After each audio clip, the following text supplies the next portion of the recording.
అటువంటి మన్మధుడు ఎంత దర్పమున్నవాడో అందగాడినని, అంత ఆయన అందగాడనేటటువంటి అహంకారం ఆయనకుంటే ఆ అహంకారం పోగొట్టగలిగినంత అందగాడు వెంకటేశ్వర స్వామి. కందర్ప దర్ప హరసుందర దివ్యమూర్తే కాంతాకుచాంబురుహ కొట్మలలోల దృష్టి. స్త్రీల యొక్క స్తనాగ్రములను చూస్తూ ఉంటాడు అని దాని అర్థం. నిజంగా వెంకటేశ్వర స్వామి వారికి అదే పని అనుకోండి, ఎవరు వెళ్ళరు ఆడవాళ్ళు దర్శనానికి. ఆయన కర్మ, ఆయనకి అదేం పని అండి.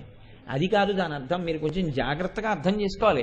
కాంతాకుచాంబురుహ కుట్మలలోల దృష్టి అంటే ఈ భూమి మీద ధాన్యాన్ని రాసుల కింద పోస్తారు. ఈ ధాన్యాన్ని రాసుల కింద పోస్తే ఆ ధాన్యపు రాసులే భూదేవి యొక్క స్తనములు. ఆ రాసుల యొక్క పైభాగములు ఏ ఉంటాయో అవి భూదేవి యొక్క స్తనాగ్రములు. ఆయన దృష్టి ఎప్పుడూ ఆ స్తనాగ్రముల మీద ఉంటుంది అంటే లోకమంతా పాడి పంటలతో శుభప్రదంగా సంతోష